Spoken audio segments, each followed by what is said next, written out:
Und willkommen in der Königsklasse. Hi, wie geht's dir? Hallo Volker, gut. Hi Volker. Genau, wo kommst du denn her? Ich bin geboren in Esslingen am Neckar. Ich bin nicht so weit von hier geboren und ja, bin Schwabe und gebe mir immer Mühe, Hochdeutsch zu sprechen, Machst du sehr soweit es gut. geht. Ja, genau. Ich bin hier auch in Stuttgart geboren. Ah, was? Ja, Passt ganz gut. Heimspiel, aber ich war bloß dreimal hier. Einmal zur Geburt. okay. Ich habe es auch rausgeschafft aus Stuttgart, war in Köln danach Ach, cool. eine Zeit und ein bisschen in den USA und bin jetzt aber schon seit 21 Jahren wieder zurück. Hier, ja. Was hast du in den USA gemacht? Beim Startup gearbeitet. Ganz früh ging auch um Gesichter, Mimik, digitale Darsteller. Sogar das Thema Metaverse damals schon in den Anfängen so ein bisschen gekratzt. Ja, deswegen ist die FMX auch eine ganz spezielle FMX, weil es bei uns damals zum Onboarding die Snow Crash Lektüre von Neil Stephenson gab. Und die Firma war lustigerweise auch in Inglewood, da spielt auch das Buch. Deswegen war das hier eine ganz tolle Sache, den zu treffen und habe mir dann gleich auch eine Signatur abgeholt. Ja. Was machst du heute hier? Also ich arbeite am Animationsinstitut der Filmakademie Baden-Württemberg, bin dort für den Bereich Forschung und Entwicklung zuständig, am Animationsinstitut, also viel mit Technologien, die mit Animation, Visual Effects und Extended Reality zu tun haben, also Virtual, Augmented und Mixed Reality. Ja, wir haben viele große EU-Projekte gerade, zwei und auch noch andere Forschungsaktivitäten und die haben wir gleich am Dienstag vorgestellt. Da gab es einen ganzen Track zu diesen Projekten. Ich bin aber auch Senior Lecturer für Technical Directing. Das ist eine Studienvertiefung für Leute, die Computer Science, also Informatik studiert haben. Und natürlich geht es auch darum, die Arbeiten der Studierenden dann hier zu demonstrieren und Verknüpfungen zu machen zu Industrie und anderen Schulen. Ja. Was macht denn so ein Technical Director dann genau? Also Animationsinstitut, wir machen schon in erster Linie Filme, Animationsfilme, 3D, 2D, Visual Effects, das heißt wir drehen real und augmentieren oder erweitern das durch digitale Hintergründe, digitale Figuren. Und da gibt es einfach technisch ganz viele Herausforderungen, um es jetzt mal so ganz allgemein zu sagen. Und darum kümmern die sich. Das kann von Skripten bis hin zu komplexeren Entwicklungen sein. Und natürlich ein ganz großes Thema auch jetzt bei der FMX ist natürlich KI, maschinelles Lernen, das ganz große Entwicklungsschritte gemacht hat die letzten Monate. Und da passiert viel. Wir entwickeln auch eigene KI-Systeme und zeigen so ein bisschen einen Weg auf, wo wir auf eigenen Daten trainieren und nennen das Ganze Künstler, Artist in the Loop, also den Künstler sozusagen ermächtigen, eher als KI-Lösung aufzuzeigen, wo wir sie vielleicht nicht mehr brauchen. Ja. Und ich sage mal, in a nutshell, also sehr kompakt gesagt. Ne. Also wer sich für kreative Technologie interessiert und coden kann und entwickeln kann und Spaß dran hat, beides zu verbinden, also kreative Arbeitsabläufe mit schon Programmierung, das ist bei uns gut aufgehoben und hat mit absoluter Sicherheit einen sehr guten Job danach. Was wäre denn so ein Job danach? Naja, tatsächlich zieht es in große Firmen. ILM ist so, ILM Disney, das sind so die Firmen. Veta, viele sind auch bei Veta, die Avatar-Movies gemacht haben. Es sind aber auch viele in Spielefirmen, bei Epic, bei Crytek sind einige gelandet. Und es gehen dann auch immer mal wieder welche stärker dann doch wieder auf Akademie, also akademische Laufbahn, machen noch einen Doktor, gehen stärker in die Forschungsabteilungen bei Firmen. Also das ist ganz unterschiedlich, auch spannend zu verfolgen. Manche gehen in diese großen Produktionen und merken dann, dass man dann doch nicht so viel Freiheit hat, weil halt sehr viel vorgegeben wird und suchen sich dann auch kleinere Firmen, wo eben viel mehr Flexibilität möglich ist. Das ist ganz unterschiedlich und jeder entwickelt sich dann so ein bisschen. Ja. Volker, was sind denn deine Top 3 Tipps für die jungen Leute von heute? Okay, also ich würd einfach mal direkt beim KI-Thema einsteigen, weil das gerade ist einfach das Thema, das alle sehr stark umtreibt. Und ich glaube, mein erster Tipp wäre, sich jetzt nicht verunsichern zu lassen von der aktuellen Situation, die hoch diskutiert wird und von der man auch noch nicht so hundertprozentig weiß, was die Systeme, die angekündigt sind, alles können und wo das hinführt, ist schwer zu sagen. Aber mein erster Tipp wäre wirklich, sich damit auseinanderzusetzen und zu überlegen, wenn jemand kreativ schaffend ist, was er daraus für sich gewinnen kann. Ja. Und nicht irgendwie sozusagen den Vorhang zuzuziehen und zu sagen, oh, hoffentlich geht es weg. Es wird ganz bestimmt nicht weggehen.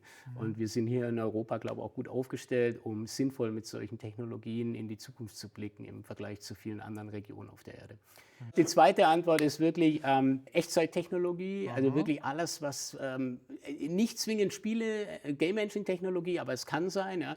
Aber das sind wirklich die Technologien, die wir gerade ausmachen, die unglaubliches Potenzial für die Zukunft haben im Filme machen und darüber hinaus das ganze Thema Extended Reality. Und das dritte wäre, hier auch wirklich genau reinzuschauen, was an den Technologien eine Möglichkeit hat, um nachhaltiger Medienproduktion zu realisieren. Also wir haben ja große Möglichkeiten, durch neue Technologien Energie einzusparen und so unseren Beitrag zum Green Deal zu leisten. Ja. Weißt du noch, was du werden wolltest, dass du klein warst?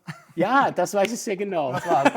Also ich kann nur sagen, dass mein Leben ein ganz wichtiges Erlebnis einfach war. Also mit 10 Jahren habe ich den Commodore 64 zu Weihnachten bekommen. Und dann ist mein Bruder noch schnell zum Klassenkameraden, hat an Weihnachten ein paar Kassetten vom Nachbar ausgeliehen. Damals hatte man mit Magnetbandkassetten. Diese großen Dinger auch, ne? Ja. Das war der Datenträger rein, Viertelstunde warten, dann war das Ding geladen, konnte man Run eintippen und hatte Bruce Lee und andere tolle Spiele in 8-Bit mit Wahnsinns-Sound. Ja. Also ich empfehle jedem, der sich für Computerspiele interessiert, mal die Emulatoren zu testen, weil ich spiele sie immer noch. Ich habe mir also einen Bartop gebaut. Lange Rede, kurzer Sinn. Das war wirklich einschneidend. Ich wusste, ich will so etwas tun bin über Umwege dann, ich habe eine Ausbildung gemacht, ganz traditionell, weil es überhaupt keine Ausbildung in dem Bereich gab, nur Hochschulausbildung. Habe danach Fachabitur gemacht und dann eben studiert und so meinen Weg dort reingefunden. Aber das war wirklich ein ganz einschneidendes Erlebnis. Diese Faszination für die Technologie war so stark, dass das mich immer getrieben hat und auch heute noch. Also es ist die Faszination für Technologie und was man mit Technologie erreichen kann, in welcher Geschwindigkeit wir uns von alten Problemen verabschieden und dann plötzlich Dinge tun können, die lange unvorstellbar waren, ist für mich nach wie vor ein großer Motivator. Da hilft uns die EU auch, weil wir bewerben uns für Geld, ne, im Konsortium und andere Partner, aber wir haben schon tolle Möglichkeiten, einen Teil unserer Vision so zu realisieren. Ja. Heißt das, was du werden wolltest, bist du geworden? Naja, ob es das genau ist, das weiß ich nicht. Aber eigentlich bin ich mit meiner Berufswahl sehr glücklich. Ja, Glückwunsch dazu, das ist toll.